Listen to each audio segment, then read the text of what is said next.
Alright, चलिए बात करते हैं उस एक स्टॉक की जिस पर 2025 में हर किसी की नजर है, एनवीडिया। अब अगर आपने इस साल मार्केट पर एक नजर भी डाली है तो आपको पता होगा कि एनवीडिया सिर्फ हॉट नहीं है, ये तो आग लगा रहा है। लेकिन ऐसा क्यों है? हर कोई इस कंपनी को लेकर इतना ऑब्सेस्ड क्यों है? चलिए इसे समझते हैं। सबसे पहले बेसिक्स। एनवीडिया अब सिर्फ एक ग्राफिक्स कार्ड कंपनी नहीं है।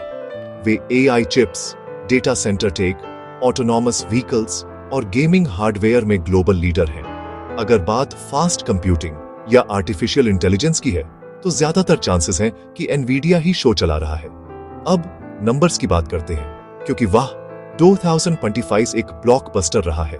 जुलाई में एनवीडिया का मार्केट कैप $4 ट्रिलियन को पार कर गया। हाँ, ट्रिलियन टी से। ये उन्हें दुनिया की सबसे वैल्यूएबल कंपनियों में से एक बनाता है। दुनिया के 75% से ज्यादा सुपर कंप्यूटर एनवीडिया द्वारा पावर्ड है। फाइनेंशियली ये और भी क्रेजी हो जाता है।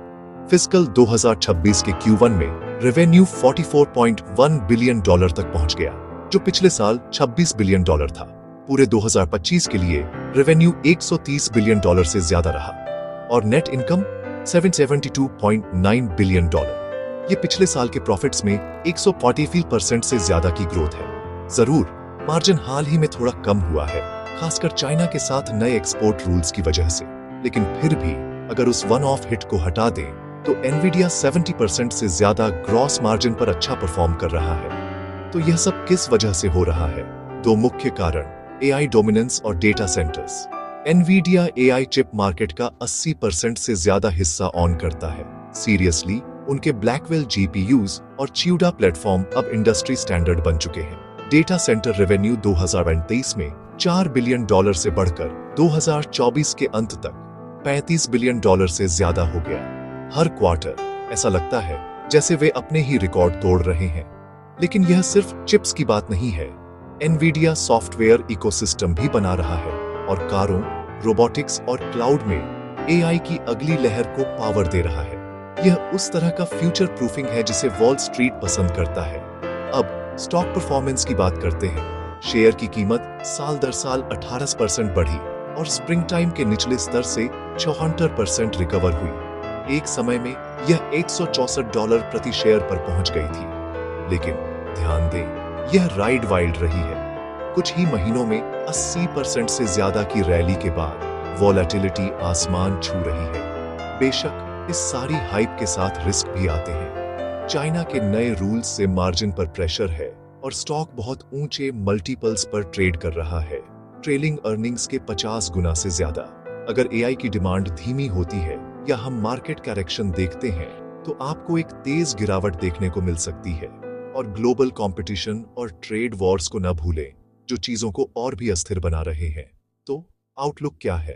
खैर, अगर एनवीडिया एआई और डेटा सेंटर्स में डोमिनेट करता रहता है तो कुछ एनालिस्ट 2030 तक $191 के बुल केस प्राइस की उम्मीद कर रहे हैं। अगर चीजें स्थिर रहती हैं तो शायद $221 के आसपास।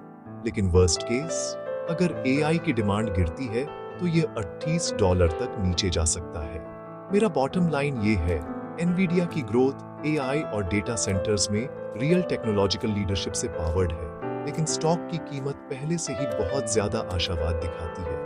लॉन्ग टर्म में मुझे उनकी पोजीशन बहुत पसंद है। शॉर्ट टर्म कुछ टर्बुलेंस की उम्मीद करें। यदि आप इन्वेस्ट करना चाहते हैं तो अपनी एंट्री को टाइम करना कुंजी है। याद रखें, हमेशा अपनी रिसर्च करें और कोई भी कदम उठाने से पहले किसी फाइनेंशियल एडवाइजर से बात करें। अगर आपको यह एनवीडिया ब्रेकडाउन हेल्पफुल लगा तो लाइक बटन दबाएं और इसे एक साथी इन्वेस्टर के साथ शेयर करें। क्या एनवीडिया टॉप पर रहेगा? इस बारे में आपके क्या विचार हैं? नीचे कमेंट में बताएं, मैं आपसे सुनना चाहता हूं। और ज्यादा स्टॉक एनालिसिस और फाइनेंशियल अपडेट्स के लिए सब्सक्राइब करना न भूलें और बेल आइकन को हिट करें ताकि आप कुछ भी मिस न करें। देखने के लिए धन्यवाद और हैप्पी इन्वेस्टिंग।